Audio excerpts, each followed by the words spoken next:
Alam nyo, merong isang pelikula na kumuha ng atensyon ko. At siguro yung iba ay napanood na. Yung pangunahing karakter dito ay si Michael Corleone. Alam niyo yung movie na The Godfather. Sa simula ay siya yung mabait sa pamilya. Ayaw niyang madungisan ng krimen.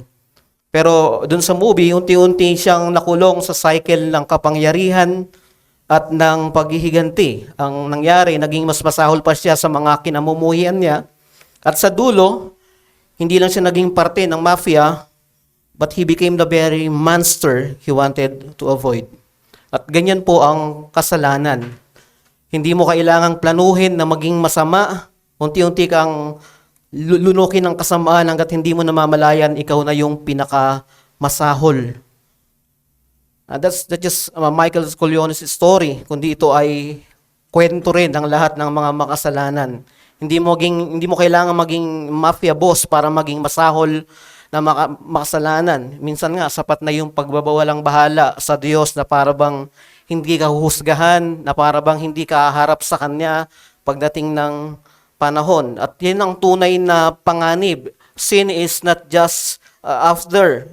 Ito ay nasa mga sarili nating mga kalooban. Ito ay nasa puso natin. Pero dito napapasok ang mabigat na biyaya. Christ did not come to rescue the mildly mistaken, but He came to rescue the worst of sinners. Yan yung binasa kanina ni Brother Joel doon sa 1 Timothy chapter 1 verse 12 to 17. Pero gusto kong balikan natin yung pinakang passage natin maya-maya. And sa generation natin ngayon, ang kasalanan ay parang trivialized na lang.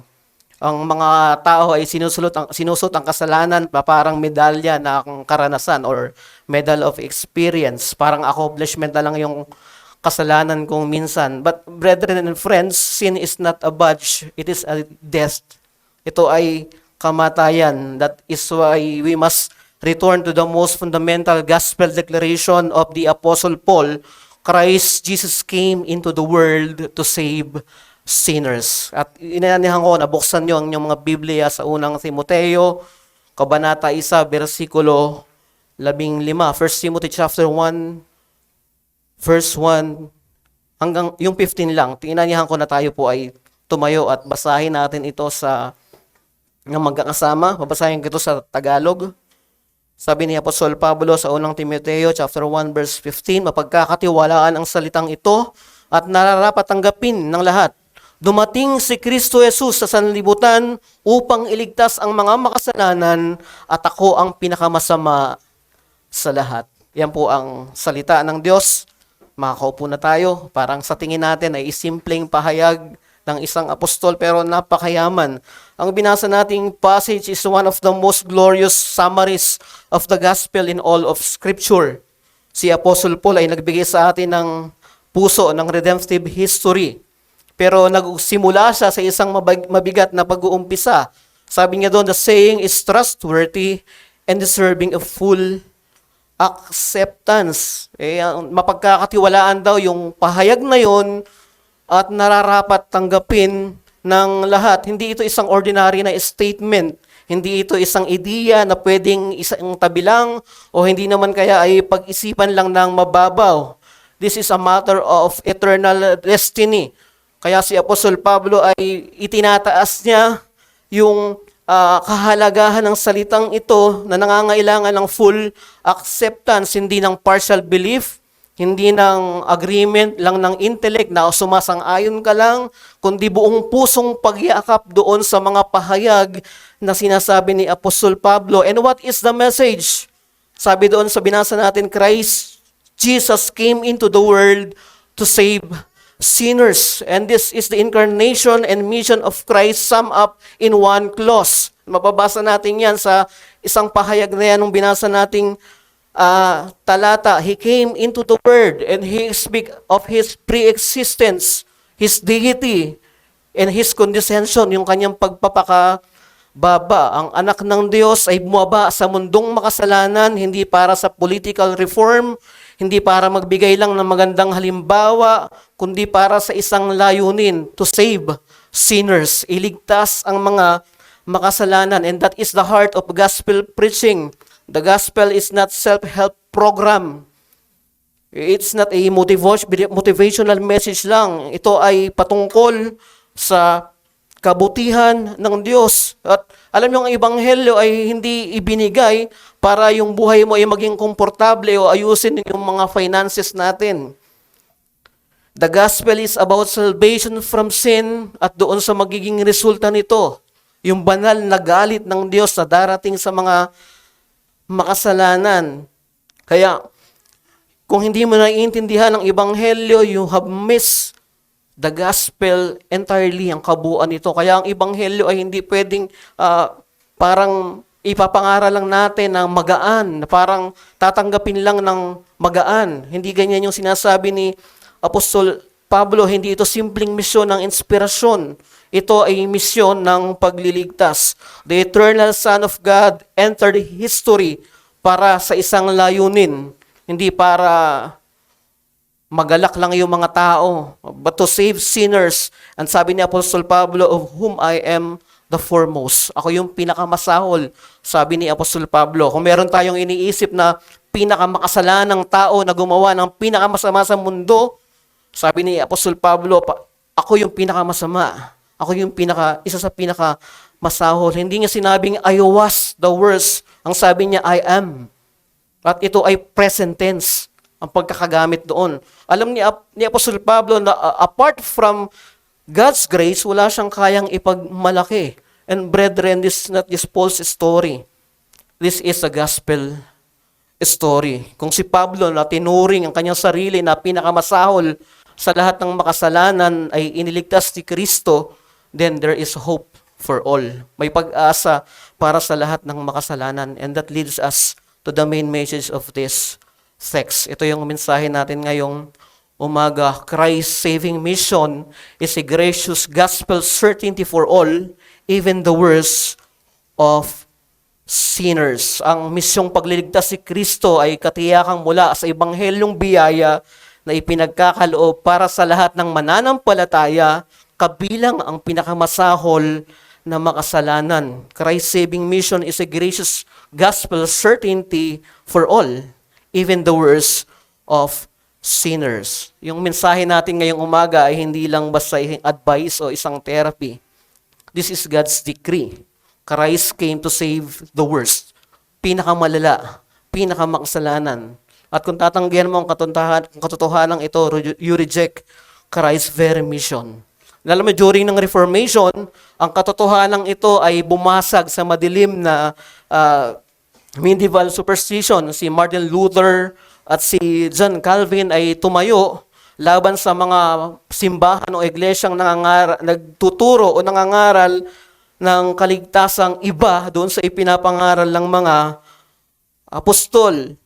At marami pa rin sa panahon natin ngayon nangangaral ng kaligtasan ay gagawin mo sa paraang naaayon sa iyo o sa paraan na ayon sa tao at hindi ayon sa ebanghelyo. Kaya yung iba ay nauuwi sa pagiging legalismo, yung iba naman ay nagiging antinomians, namimili na lang ng mga susundin sa Biblia at ayon na yung buong katuruan ng Biblia. At parehong pagtataksil yan sa ebanghelyo. At mayroong dalawang misunderstanding tungkol dito. Una, iniisip ng iba na grace is permission. Akala nila since Christ saves the worst, okay lang na magpatuloy sa kasalanan. Mali po yun. Grace saves you from sin, hindi upang manatili ka doon sa kasalanan. Pangalawa, iniisip ng iba na napakalalang makasalanan ko na, wala nang pag-asa. Hindi rin totoo yun. Hindi mo dapat sukatin ang kapangyarihan ng Diyos base sa kasamaan mo.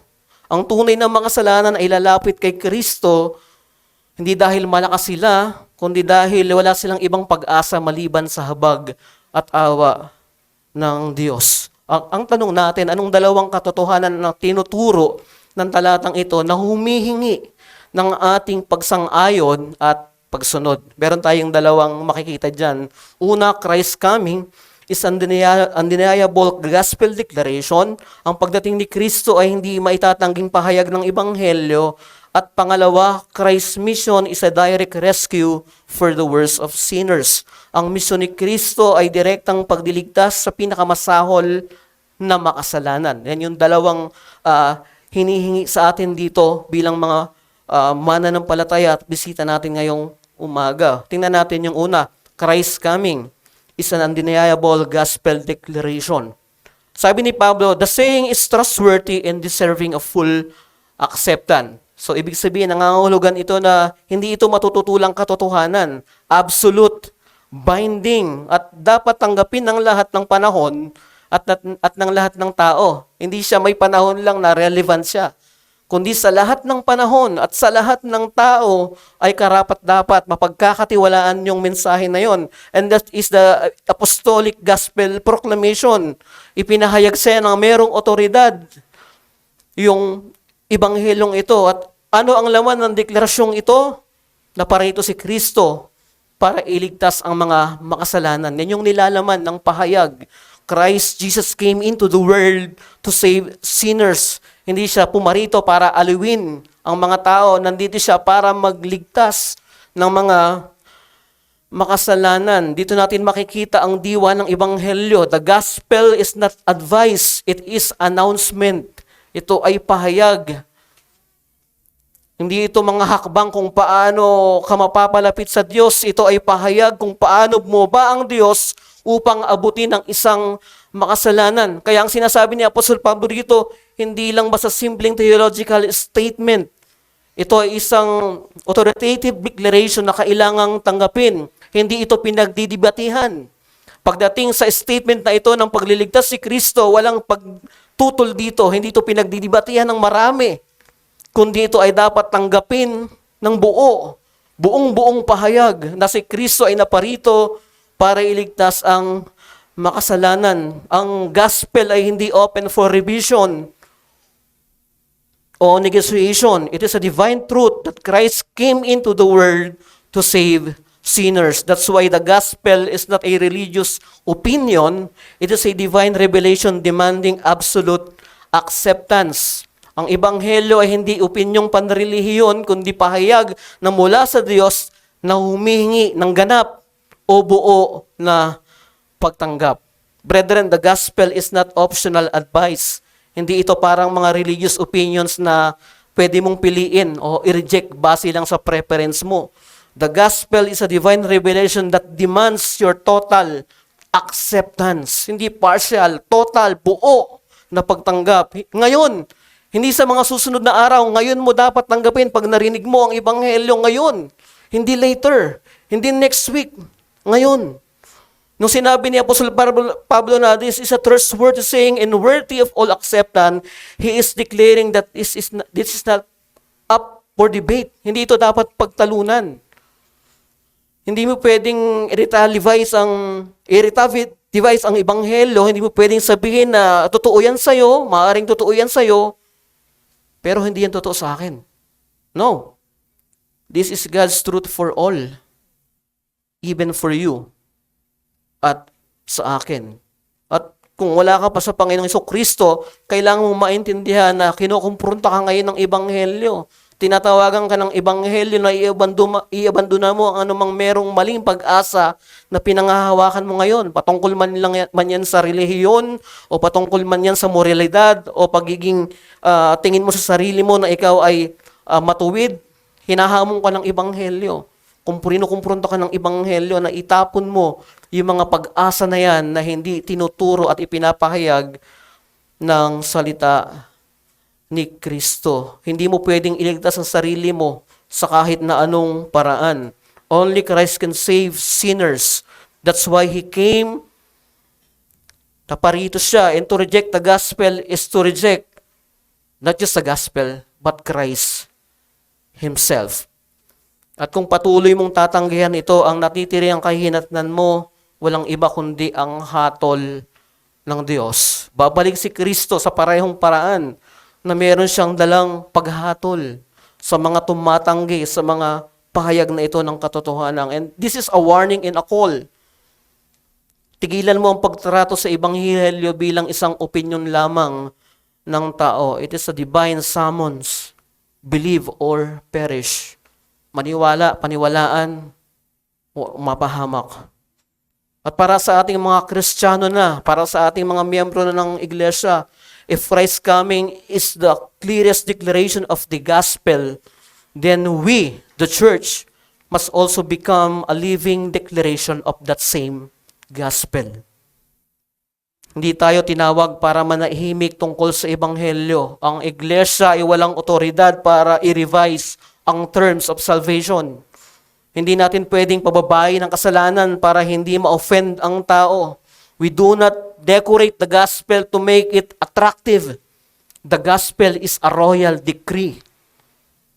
The gospel is a royal decree. Kaya kung ikaw ay membro ng isang iglesia at mayroon kang tinatagong kasalanan, huwag mong isipin na lampas ka na sa biyaya. Or neither think na pwede mong abusuhin ang biyaya. Christ saves sinners, but He saves them from sin, not in sin. Kaya hinahamon tayo nito na submit to Christ's saving gospel today because God commands full acceptance of this truth. Pasakop ka ngayon sa ebanghelyo ng kaligtasan kay Kristo. Ito ay isang utos ng Diyos na dapat tanggapin ng buo at walang pasubali. Kung merong mensahe na dapat pagdudahan, hindi yun yung ebanghelyo. Kung meron tayong tinatawag na fake news ngayon, hindi yun yung ebanghelyo. Kundi kailangan siyang tanggapin ng buo, hindi dapat pagdebatihan at hindi dapat pagdudahan. Hindi ito polite invitation. This is a royal command, full acceptance. Means walang reservation. Buo mo siyang tatanggapin. At kung may bahagi sa puso natin na nakalaan pa para sa sarili natin, maaring nasa estado pa rin tayo ng pagtanggi o rebellion sa mensaheng ito ng pagliligtas ng Diyos. Huwag mong isipin na ang pagtanggap kay Kristo ay parang pagpili ng membership sa gym. This is not an invitation to improve your life. This is a summons to surrender your life. At kung patuloy mong pinagpapaliban ang buong pagtanggap kay Kristo, hindi ito pagiging neutral. You are actively rejecting Him. Tandaan natin ito, ang mga Diyos ay hindi nakikipag-negotiate sa mga rebelde. Ang tanging paraan para hindi kahatulan ng Diyos ay buong pagtalikod sa sarili at buong paglapit kay Kristo. Kaya ang sabi ng Hebrews, do not harden your heart if you hear His voice. Huwag mong patigasin ang puso mo pag narinig mo yung kaniyang tinig. At kung naririnig mo ang mensaheng ito, at hindi ka pa rin nagsusuko ng buhay, huwag mong hintaying maging huli ang lahat. Christ came to save the worst of sinners, pero hindi niya ililigtas yung nagmamataas at nagmamalaki sa kanyang harapan. Alam niyo si Jacob de Caesar, kung nabalitaan niyo yung Doolittle Raid noong 1942, isa siya sa mga nagbomba sa Japan noong World War II.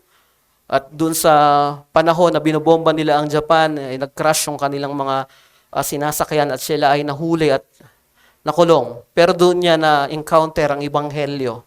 Doon niya na-encounter ang gospel. Christ came to save sinners, even the hardened soldiers. At alam niyo, pagkatapos ng gera, bumalik siya sa Japan. Hindi para magbomba ng Japan. Bumalik siya doon para mangaral ng ebanghelyo. At nakapagtayo sila doon ng 23 churches.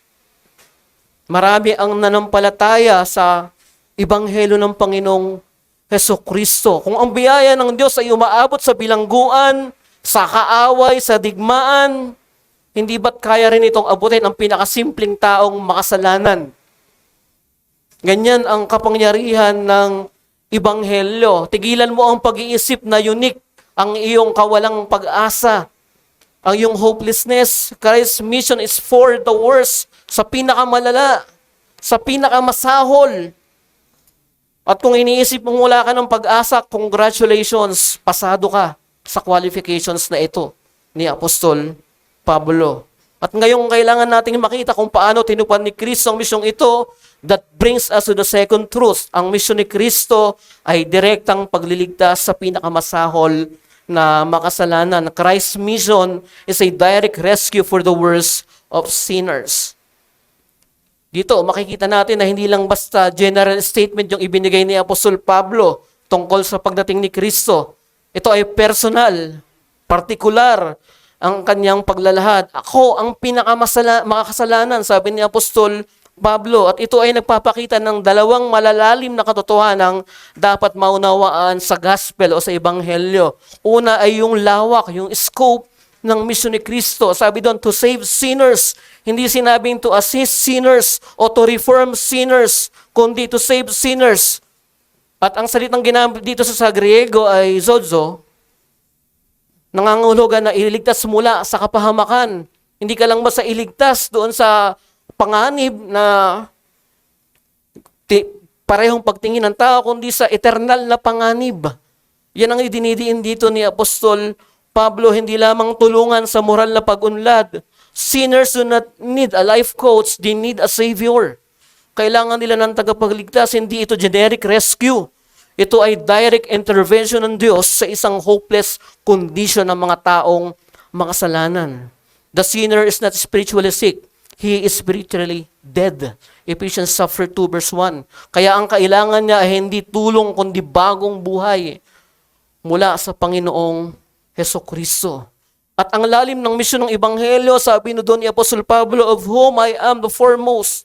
Ako yung pinakamasahol. Ako yung pinakamalala. Alam nyo, ito isang theological confession. Nakikita niya yung sarili niya bilang pinakamasahol dahil sa kanyang kasaysayan. At ano ba si Apostol Pablo before? Siya yung persecutor ng church. Siya yung pumapatay ng mga mananampalataya. Siya yung nagpapasara ng iglesia. Kaya ang tingin niya sa sarili niya, siya yung pinakamasahol. Siya yung pinakamalala. Pero sa likod nito ay mayroong mas malalim na katotohanan. Ang biyaya ng Diyos ay mas malalim kaysa sa pinakamalalim na kasalanan. Kung may iniisip mo na napakalalim na ng kasalanan ng isang tao, mas malalim doon yung biyaya ng Panginoong Hesukristo. Ginamit ni Apostol Pablo yung kanyang sarili upang itaas ang biyaya, ang habag at awa ni Kristo. Kung si Pablo na dating pumapatay ng mga Kristiyano ay iniligtas, walang makasalanan na sobra sa abot ng biyaya ng Diyos. At ang pinakang focus ng Ebanghelyo ay hindi lamang yung kalagayan ng makasalanan, kundi ang kapangyarihan ni Kristo na iligtas ang pinakamasama. Kung ang kaligtasan ay para lamang sa mga medyo mabait, hindi ito gospel, kundi ito ay moralismo. Pero dahil ang misyon ni Kristo ay para sa pinakamasahol, ito ay tunay na mabuting balita. Kaya mga kapatid, walang malalim na pagkabulok o pagkakasala na hindi nalalampasan ng lalim ng biyaya ni Kristo. That's why the grace of Christ reaches lower than your worst sin, deeper than your darkest guilt. Yan yung itinuturo sa atin dito, na ang biyaya ni Kristo ay umaabot doon sa pinakamalalim, na alam mong pinakamasamang kasalanan. Ganyan kaganda, ganyan kalaki ang biyayang nagliligtas mula sa Ebanghelyo ng Panginoong Hesukristo at wala siyang hindi kayang abutin. Kahit na yung pinakamalalim, kahit na yung pinakamalawak na kasalanan ay kayang lampasan ng biyaya ni Kristo. Gaano man kabigat ang kasalanan ng tao, kahit gaano siya karumi, kahit gaano kapangit yung kanyang nakaraan, the grace of Christ can still pull you out. Ganyan ang biyayang nagliligtas ni Kristo. Ang problema is not your sin is too big. The problem is you think Christ is too small. Ganyan ang pagtingin ng maraming mga tao. Yan ang problema. Hindi problema yung kasalanan kung gaano siya kalaki at kalawak. Ang problema ay yung pagtingin kay Kristo ay sobrang maliit na parang hindi niya kayang gawin. Pero ito yung sinasabi ni Apostol Pablo, this is trustworthy saying. He came to save the worst of sinners. Maaring iniisip mo na wala na akong pag-asa, masyado na akong malayo. But listen carefully, you are exactly the kind of sinners Christ came to save. Hindi mo munang kailangang linisin yung sarili mo bago ka lumapit kay Kristo. Lumapit ka sa Kanya kung ano ka ngayon. Aabutin ka ng biyaya niya ng walang anumang klaseng pagsusumikap, galing sa'yo. He can reach you.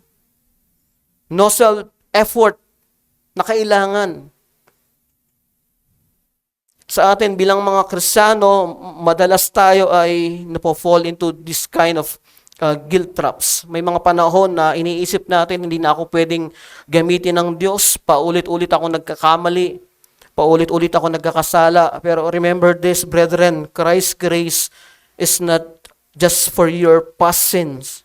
It is for your present struggles.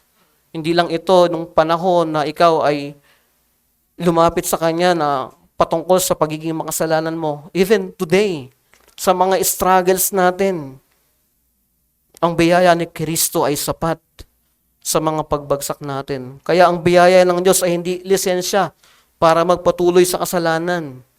Ito rin ang dahilan kung bakit bumagsak man tayo, may pagbangon pa din. Don't let guilt paralyze you. Bumalik tayo kay Kristo. Mas malalim yung kanyang biyaya. Malalim at mayaman ang kanyang biyaya. Kaya hinahamon tayo nito ngayon, come to Christ today because His saving mission target even the worst of sinners. Lumapit ka kay Kristo ngayon sapagkat ang kanyang misyong pagliligtas ay nakatuon kahit sa pinakamasahol na makasalanan. Huwag mong ipagpaliban. Ang biyaya ni Kristo ay para sa pinakamalala, pinakamasahol, pinakamakasalanan. Pero mas malala rin ang sasapitin ng isang taong ayaw magpasakop sa Panginoong Jesucristo. Kung hanggang ngayon ay nilalaro mo pa rin ang kaligtasan, you are flirting with eternal danger. Nakikipaglaro ka sa eternal na panganib. At kung sinasabi mong worst sinner ako, hindi ako karapat-dapat, exactly, that's the point. Christ came for the worst. Huwag mong gawing excuse yung kasamaan mo para manatili ka dyan sa kasalanan. Hindi sinabi ni Pablo na ako yung pinakamasama kaya hindi ko kailangang magbago. Ang sinabi niya, ako ang pinakamasama kaya kailangan ko si Kristo. And if you refuse to come to Christ because you think you are too bad, you're not being humble, you're rejecting the very purpose of the gospel. Si William Cowper ay isang poet noong 1700s. Matindi yung kanyang depression, matindi yung kanyang pinagdadaanan. Alam niyo, ilang beses niyang tinangkang kitilin yung kanyang buhay, akala niya wala nang pag-asa para sa kanya. Pero doon niya naranasan ang biyayang nakapagliligtas kay Kristo. Nung mabasa niya ang Ebanghelyo, bumaling siya sa Diyos, lumapit siya sa Panginoong Yesus. Akala niya wala nang pag-asa para sa kanya. At doon niya isinulat yung kilalang himno, There is a Fountain. Sabi doon sa part ng himno na madalas natin kinakanta, the dying thief rejoice to see the fountain in his day. And there may I, though I vile as he, wash all my sins away. Haharap kay Kristo. Yung namatay doon sa krus, siya rin, bilang isang makasalanan, haharap siya ng hinugasan na ng dahil sa Panginoong Jesucristo. Hayaan niyong umapila ako ngayong umaga sa inyo na ang pinakamasamang pwede mong gawin ay lumabas sa lugar na ito na walang pagbabago at walang daladalang ebanghelyo. Christ came for sinners. Ang paanyaya ay lumapit ka kay Kristo. Harapin mo siya bilang tagapagligtas o haharapin mo siya bilang tagapaghatol sa kanyang muling pagbabalik. Tapusin natin ang parehong paraan kung paano ito tinapos ni Apostol Pablo. Hindi sa sarili niya, kundi sa Diyos. Sabi niya sa verse 17, 1 Timothy chapter 1 verse 17, to the kings of ages, immortal, invisible, the only God, be honor and glory forever and never. Amen. Hindi niya ipinagmalaki yung karanasan niya. Hindi niya ipinagmalaki yung pagbabagong buhay niya. Hindi niya sinabi, ginawa ko ito. Ang sabi niya, sa Diyos ang lahat ng papuri. Kaya kung ikaw ngayon ay nakakarinig ng pangangaral ng Ebanghelyo, ang paanyaya ay hindi mamaya, hindi sa susunod na linggo, hindi sa mga susunod na buwan o taon, seryosohin mo ang mensahe ng Ebanghelyo. Ang susunod na linggo ay maaaring dahilan na lamang. Ang paanyaya ay ngayon lumapit ka sa mapagbiyaya at nagliligtas na Ebanghelyo ni Kristo. Manalangin tayo. Dakilang Diyos, maraming salamat sa maiksing talatang ito ng Biblia na pero punong-puno ng kayamanan patungkol sa pagliligtas ng Panginoong Hesukristo. Salamat dahil hindi man kami ganun katulad ni Apostol Pablo na ikinikilala niya yung kanyang sarili bilang pinakamalala o pinakamasalanan sa lahat. Maaring hindi namin yun aminin, pero alam namin sa mga sarili na namin na kami ay basahan sa inyong harapan, na kami ay marumi sa inyong harapan. Ngunit salamat dahil dumating ka, hindi para kami ay bigyan lamang ng maayos na buhay, kundi bigyan kami ng buhay na walang hanggan. Kaya salamat sa Panginoong Hesus dahil ipinakita mo sa amin sa pamamagitan ng mga salita mo na hindi namin kayang iligtas yung aming mga sarili sa mga paraan na alam namin, sa mga kabutihan namin, sa mga husay namin, kundi dahil iyon sa biyayang nagliligtas mula sa Panginoong Hesukristo. Nawa kami bilang iglesia ay patuloy na bumalik sa katotohanan ito upang kung kami man ay nagmamataas, nagmamalaki na sa inaabot namin ngayon, ay muli kaming iluhod, pabalik sa katotohanan, pare-pareho kaming makasalanan na niligtas lamang ng biyaya ng Panginoong Hesukristo. Nawa ay magkaroon kami ng parehong pagtingin sa mga kasama naming hindi pa mananampalataya, maging sa mga miyembro ng aming pamilya. Patuloy namin silang itaas sa inyo at naway masumpungan nila ang biyayang nagliligtas ang Panginoong Hesukristo. Salamat po sa umagang ito. Nawa ay maluwalhati ka at mapapurihan sa pangalan ni Jesus. Amen.